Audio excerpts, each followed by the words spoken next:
دیکھیے جب بھی کہا جاتا ہے علماء بیان فرماتے ہیں کہ کسی بھی دینی طالب علم کے لیے کے اندر 4 رگیں ہونی چاہیے. دیکھیے بڑی اہم چیز ہے 4 رگیں. پہلی رگ ہے رگ جد و جہدی کہلاتی ہے. حافظہ کبھی کرنا ہے اور رگ جد و جہدی یعنی خوب محنت. یہ اس وقت آپ کے سامنے آخر ملا قاسم خراسانی جو صاحب کفایت الاصول کہلاتے ہیں. کوئی مجتہد بن ہی نہیں سکتا جب تک کہ وہ کفایہ نہ پڑے. یہ ان کا درس اس وقت ہو رہا ہے. اور اس طرح سے جد و جہد کرتے ہوئے ایک طویل عرصے تک جب انسان علم حاصل کر لیتا ہے تو رگ جد و جہدی اگر طالب علم کے اندر یہ نہیں کہ بابا 2 سال پڑھا 3 سال پڑھا 1.5 سال پڑھا اس کے بعد ناقص معلومات لے کے چلے گا اور معاشرے میں کام کرنا شروع کر دیا. تو خوب محنت کرنی ہے. جی ملا قاسم خراسانی صاحب کفایت الاصول. تو جد و جہد خوب کرنا ہے. رگ جد و جہدی ہونی چاہیے. اور دیکھیے وہ پہلا زمانہ تھا اور آج بھی اس طرح سے آج کل کے دور میں لوگ بیٹھ کے علم حاصل کر رہے ہیں اور پوری جد و جہد کر رہے ہیں. عمر اس کے اندر لگا رہے ہیں. دیکھیے خواتین خاص طور پر میں خطاب کروں گا ان خواتین سے جو غیر شادی شدہ وہ اس موقع کو اور وقت کو بہت غنیمت سمجھیں. اگر اس موقع سے انہوں نے فائدہ اٹھا لیا. دیکھیے سورہ مریم میں جو 25ویں آیت ہے وَحُزِّ إِلَيْكِ بِجِذْعِ النَّخْلَةِ تُسَاقِطْ عَلَيْكِ رَطْبًا جَنِيًّا. 25ویں آیت ہے سورہ مریم. اے مریم اس درخت کو ہلاؤ کھجور کے اور جو تمہیں تازہ خرمے ملے انہیں کھاؤ. جبھی جو زچہ ہے اس کے لیے مستحب ہے کہ اس کو تازہ نو کھجوری کھلائی جائے. لیکن تفسیر حسنہ عشریہ جو اس کے اندر جب یہ قرآن کی آیت سورہ مریم کی 25ویں آیت آئی جس میں حضرت مریم سے کہا گیا کہ اس درخت کو ہلاؤ کھجور کے اور تازہ کھجورے جو گرے اس میں سے کھاؤ, تو تفسیر حسنہ عشریہ میں یہ چیز ہے کہ حضرت مریم نے اس وقت پروردگار عالم سے ایک سوال کیا کہ پروردگارہ اس سے قبل تو جو مجھے غذا ملتی تھی وہ محراب عبادت میں خود حاضر ہو جاتی اور آج مجھے کہا جا رہا ہے کہ میں درخت کو ہلا کر غذا استعمال کروں, یعنی کچھ کام کروں اس کے لیے. تو پروردگار کی طرف سے جواب آیا کہ مریم تم اس وقت صاحب اولاد نہیں تھی, تمہاری تمام تر توجہ ہماری طرف تھی, ہم ہی تمہاری ساری خواہشات پورا کرتے. آج تمہارا ایک بچہ ہے, تمہارا دل اس کی طرف بھی متوجہ ہو گیا ہے اور جتنی مقدار میں بچے کی طرف دل متوجہ ہے اتنی ہماری طرف سے توجہ ہٹ گئی, لہٰذا درخت کو ہلا کر رزق لینا. تو یہ بات یاد رکھ لیجیے. اس موقع سے یہ جب شادی کی مصروفیات شروع ہو جاتی ہیں اور بعد میں کس طرح آپ کے دین کے اوپر ایک اگرچہ اس کے بعد بھی کوششیں کر کے آپ اپنے ٹائم کو مینج کرتے ہوئے حاصل کر سکتے ہیں, لیکن اس موقع جو گولڈن پیریڈ اس سے فائدہ کر نہیں اٹھا ہے اور بعد کے دنوں کا انتظار کیا تو یہ دن آپ کے پاس کبھی نہیں ہے.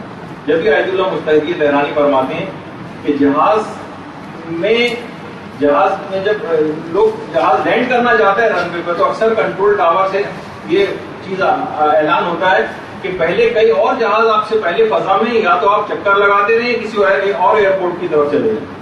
تو یہ فرماتے ہیں کہ آیت اللہ مستحقی تہرانی یہی معاملہ نور خدا کا اور ملائکہ کے نزول کا بھی ہوتا ہے. اگر کسی کے دل کے رن وے پر گھومے جاؤ شہرت کے جہاز چکا کاٹ رہے ہیں اور مقام و منصب کے تیار اور مقبول ہونے کی خواہشات کے جو جہاز ہیں وہ اتر رہے ہوں تو اب یہ جگہ ملائکہ کے نزول کی نہیں رہی. اب اسے کہا جائے گا کہ واپس چلے جاؤ تو یہ پھر نور ملائکہ اور نور پروردگار یہ واپس چلا جائے اگر یہ سب چیزیں اس دل کے اندر جو ہے وہ موجود ہے. جب بھی کہا جاتا ہے علماء بیان فرماتے ہیں کہ اگر آپ نے اخلاقیات سے اپنے آپ کو مزین نہیں کیا اپنے روح کو اور اپنے کردار کو تو کیا ہوگا کہ جس وقت آپ آیت اللہ لوگوں سے خطاب کریں گے, جس وقت آپ آیت اللہ بنیں گے تو آپ کا نفس آیت اللہ العظمیٰ بن چکے ہیں. اگر آپ نے اس سے فائدہ نہیں اٹھایا علم اخلاقیات کو اپنے اندر حاصل نہیں کیا. تو ایک تو چیز یہ ہو گئی کہ اس بات کو غنیمت سمجھیں اور رگ کے جد و جہدی سے کام لے کر خوب محنت کریں, کیونکہ اگر یہ رگ آپ کے اندر سے ختم ہو گئی محنت کرنے کی تو پھر اب سب کچھ ختم ہو جائے گا. دوسری چیز ہر شخص کے اندر ایک رگ مقدسی ہونا چاہیے. رگ مقدسی تلاوت قرآن الخصوص آپ کو کرنا ہے. جبکہ پیغمبر اسلام کی جو حدیث ہے وہ یہ ہے کہ حملۃ القرآن عرفاء اہل الجنہ, یعنی جو حاملان قرآن یا جو حافظان قرآن جنت کے عرفا میں سے جتنی بھی دعائیں ہیں مستحبات ہیں اور روزے ہیں اور جو مناجاتیں ہیں یہ ضرور آپ کرتی رہیں، خاص طور پہ تلاوت قرآن. جب نجف میں امام خمینی ضلع وطن تھے اور آنکھیں خراب ہو گئی تھی وہاں، ڈاکٹروں نے قرآن اور مفادی تک پڑھنے سے منع کر دیا. مفادی اور قرآن پڑھنے سے منع کر دیا. تو امام خمینی نے یہ جملہ کہا تھا کہ میری ناکوں کا فائدہ کیا ہے اگر یہ قرآن اور مفادی نہ پڑھ سکے. تو بہرحال جب اس کے بعد پھر بہرحال آنکھیں ٹھیک ہوئی، انقلاب آیا، انقلاب کے بعد اپنے وطن جو ہے وہ واپس آئے ہیں. تو مرجعیت کی ذمہ داریاں الگ تھیں اور استفتاءات کے جوابات دیا کرتے تھے، اور رہبری حکومت کی جو ہے وہ الگ کیا کرتے تھے. مسئولین حکومت جو تھے ان کی جو مسئول تھے ان سے میٹنگز ہوتی تھیں، مختلف ممالک سے جو وفود آتے تھے ان سے ملاقاتیں کرتے تھے. لیکن اس کے باوجود بھی ان تمام تر مصروفیات کے باوجود ایک مستحب پہ قضا نہیں کرتے. اور روزانہ تلاوت قرآن کے حوالے سے ایک چیز ملتی ہے کہ روزانہ 3 سے 5 الگ الگ اوقات میں الگ سے تلاوت قرآن کیا کرتے ہیں. اور رمضان میں تو 3 قرآن کم سے کم ختم کیا کرتے تھے تلاوت قرآن. اول وقت نماز ادھر شروع ہوتی تھی، ادھر ساری میٹنگ ختم کر دیتے. تو علماء بھی کہتے ہیں ہر طالب علم کے لیے ضروری ہے کہ روزانہ کم سے کم ایک مرتبہ یہ جو رگ مقدسی یہ اپنے اندر پیدا کرے، اور کم سے کم روزانہ زیارت جامع صغیر کو ضرور پڑھے. زیارت جامع صغیر، امام خمینی زیارت جامع کبیر پڑھتے تھے اور 100 لام اور 100 سلام بھی پڑھا کرتے تھے. لیکن علماء کہتے ہیں جو محنتی طالب علم ہوں اور درس و تدریس اور علم حاصل کر رہے ہیں بہت زیادہ لگے ہوں، ان کو فقط جامع صغیر پڑھنے پر اکتفا کرنا چاہیے. ہاں البتہ جن کو کتابیں نہیں پڑھنا ہے اور صرف رٹی رٹائی منزل سے پڑھنی ہے تو جامع کبیر جو ہے زیارت جامع کبیر کم سے کم 10 مرتبہ دن پہ روزانہ پڑھے. جب کتابیں نہیں پڑھنی تو زیارت ہی پڑھ لیں. تو بہرحال میں اس لحاظ سے کہوں کہ آپ کثرت مطالعہ اور یہ تلاوت قرآن. اچھا دیکھیے بہت سارے طالب علم ایسے ہیں کہ جو رگ جد و جہدی تو رکھتے ہیں لیکن رگ مقدسی نہیں رکھتے. ایسے افراد جو ہو سکتا ہے قابل حافظہ بھی نہیں ہوتے، یا یہ مثلا اگر محنتی ہوں لیکن رگ مقدسی نہ رکھتے، یہ بھی علم میں آگے نہیں بڑھ سکتے. ان کی علم میں کبھی نورانیت پیدا نہیں ہو سکتی. ان کی نصیحتوں میں کوئی اثر ہوتا نہیں. ظاہر ہے نہ یہ تلاوت قرآن کرتے ہیں، نہ مثلا یہ نماز شب پڑھتے ہیں، نہ یہ مناجات کرتے ہیں، نہ کوئی زیارت پڑھتے ہیں، لیکن ہاں ویسے پڑھائی کے اندر تیز ہوتے ہیں. تو علماء فرماتے ہیں ان کی نصیحتوں میں بھی کوئی اثر نہیں ہوتا، نورانیت نہیں ہوتی. ان کی تقاریر اور مجالس میں بالکل ان کا کوئی اثر مرتب نہیں ہوتا. اور یہ ٹی وی پر آنے والے ان چرب زبان سیاستدانوں کی طرح سے ہو جاتے ہیں کہ جو اپنی زبان دانی سے لوگوں کو خاموش تو کر دیتے ہیں لیکن ان کی باتیں دلوں میں اثر نہیں کرتی لوگوں کو. اس طرح کے ہو جاتے ہیں. تو بہرحال تلاوت قرآن اس کی بڑی اہمیت ہے. تمام دعائیں اور زیارت، اور علماء دیکھیں کبھی بھی اس چیز سے دور نہیں رہے. جو آج اتنے بڑے طاقتی طاقتوں کو شکست دی ہے یہ آپ کے سامنے. رگ مقدسی بھی رکھتے ہیں اپنے علم کے ساتھ ساتھ. حسن نصر اللہ یہ جوانی کی تصویر ہو، لیکن اس وقت بھی اسی طریقے سے عبادات کے اندر، اور آپ نے دیکھا کہ پوری کی پوری جنگ کس طرح سے اسرائیل کو شکست فاٹ دی، اور اتنا اپنی اس ظاہری طاقت کے اوپر بھروسہ نہیں کیا. وہ تو کچھ بھی نہیں تھی اس کے مقابلے میں اسلحے والی، لیکن اپنی ایمانی طاقت سے اور دعائے جوشن صغیر کا جن کا پیغام آپ نے سنا تھا کہ وہ لوگ پڑھے، اس سے کس طرح سے اسرائیل کو بہرحال شکست ہوئی. ایک عالم خود یہ بیان کرتے ہیں.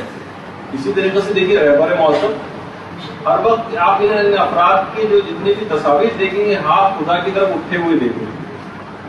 رگ مقدسی رکھتے ہیں اپنے اندر. یہ کبھی بھی ان چیزوں سے، تمام تر مصروفیات کے باوجود بھی ان چیزوں سے کبھی غافل نہیں ہوتے کہ بھائی میں تو بہت مصروف ہوں، ظاہر ہے اتنی ذمہ داریاں حکومت کی میرے اوپر ہیں تو میں کسی اور طرف اپنی مصروفیت کو نکل جاؤں. ایک عالم فرماتے ہیں کہ تمام لوگوں نے ایک عالم سے مرزا قومی کی جو کتاب ہے باقاعدہ قوانین الاصول، جو مرزا قومی جو آپ نے سنا تھا اس سے تھوڑی دیر پہلے جنہوں نے دعا کی تھی ان کی قبر ہے جو سامنے. تو کہا کہ ہم ان کی کتاب قوانین، جو ان کی کتاب قبر کے اوپر ان کی کتاب کا نام بھی لکھا ہوا مرزا قومی. ایک عالم کے پاس گئے اور کہا کہ ہم آپ سے قوانین الاصول جو ہے مرزا قومی کتاب کا درس لینا چاہتے ہیں. انہوں نے کہا کہ میں جو ہوں نماز مغرب کے اول وقت میں پڑھا سکتا ہوں. جس وقت نماز مغرب کا اول وقت ہوتا ہے اس کے علاوہ ٹائم نہیں ملتا. علماء بیان فرماتے ہیں کہ یہ وہ عالم دین تھے کہ جو کہ رگ مقدس ہی نہیں رکھتے. تمام طالب علموں نے کہا اس وقت ہم آقا تقی انصاری کی نماز جماعت میں شریک ہوتے ہیں ہم آپ کے درس میں کیسے ہیں کہ اور وقت دے دیجیے. کہا نہیں میں وقت دوں گا تو پھر صرف نماز مغرب کا اول وقت نماز کو تم گھر پہ جا کر پڑھو اور مجھ سے درس لینا تو ان ٹائمنگس میں ہو. تو کہہ رہے ہیں کہ ہم نے کچھ عرصے بعد دیکھا کہ ان کے درس شروع ہوا لیکن طالب علم آہستہ آہستہ کم ہوتے چلے گئے اور اس کے بعد ایک وقت ایسا آیا کہ طالب علم آنا بالکل بند ہو گیا, درس ہی معطل ہو کے رہ گیا. کچھ عرصے بعد ہم نے دیکھا کہ انہوں نے اپنا لباس روحانیت امامہ اور ابا قبا بھی اتار دیا, پینٹ شرٹ پہننے لگے. اس کے بعد انہوں نے حوزہ علمیہ کو بھی چھوڑ دیا اور ایک کالج جوائن کر لیا اور کچھ عرصے بعد ہم نے دیکھا کہ انہوں نے اپنی گاڑی بھی مونڈ لی اور عام افراد کی طرف سے پڑھ لی. اتنے بڑے عالم تھے کہ قوانین اصول جو مشکل ترین کتاب ہے اس کو پڑھاتے تھے. رگے جدوجہدی تھی, رگے مقدسی نہیں تھی. ان چیزوں سے اپنے آپ کو انہوں نے طاقت نہیں پہنچائی اپنے ایمان کو, اور نتیجہ کیا ہوا کہ بالکل ایسی بے برکتی ان کے اندر چیز پیدا ہو گئی کہ پوری کی پوری ہر چیز ہی کو ختم ہو گئی. تو بہرحال بہت سے دیکھیے طالب علم اچھا نہیں پڑھتے, بہت سے, اچھا میں اس کو الٹی بات بتاؤں, طالب علم بہت سے اچھے نہیں پڑھتے, اچھا نہیں پڑھتے لیکن رگے مقدسی ان کے اندر ہوتی ہے. یعنی نمازیں بھی پڑھ رہے ہیں اور نماز جماعت بھی پڑھ رہے ہیں اور زیارتیں بھی پڑھ رہے ہیں, لیکن کیا ہوتا ہے کہ نہ ان کو تحقیق کا کوئی شوق ہوتا ہے, نہ کوئی مباحثے کا شوق ہوتا ہے, نہ کوئی مطالعے کا شوق ہوتا ہے, البتہ عبادتوں کے اندر لگے رہتے ہیں.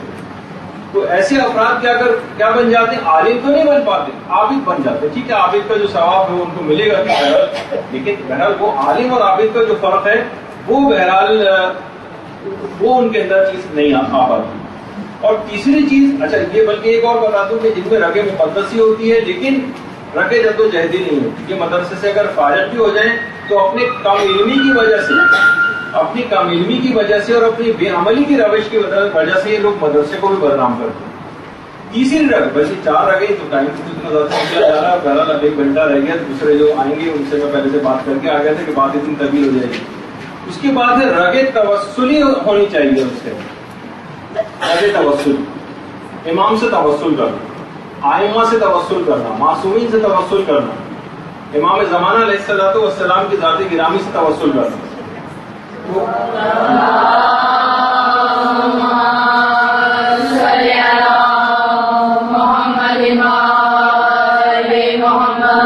رگے جدوجہدی, رگے مقدسی. اب تیسری رگ ہے رگے توسلی ہونی چاہیے. اور ہر چیز میں, چھوٹی سے چھوٹی چیز میں بھی امام اور معصومین سے توسل کرنا. ایک عالم بیان فرماتے ہیں کہ میں اتنی چھوٹی چیزوں میں توسل کرتا تھا کہ ایک دفعہ میں حمام گیا, وہاں میں نے اپنی عقیق کی انگوٹھی اتار کے رکھی, جب غسل سے فارغ ہو جگہ ملتی غائب ہے. کہا میں نے اسی وقت 1000 دفعہ درود پڑھ کے, 10 تسبیحاں پڑھ کے درود کی حضرت نرجس خاتون کو, امام زمانے کی والدہ کو ہدیہ کی. اچانک سے میں نے دیکھا پانی کے اوپر وہ تیرتی ہوئی اوپر آ گئی جو انگوٹھی. تو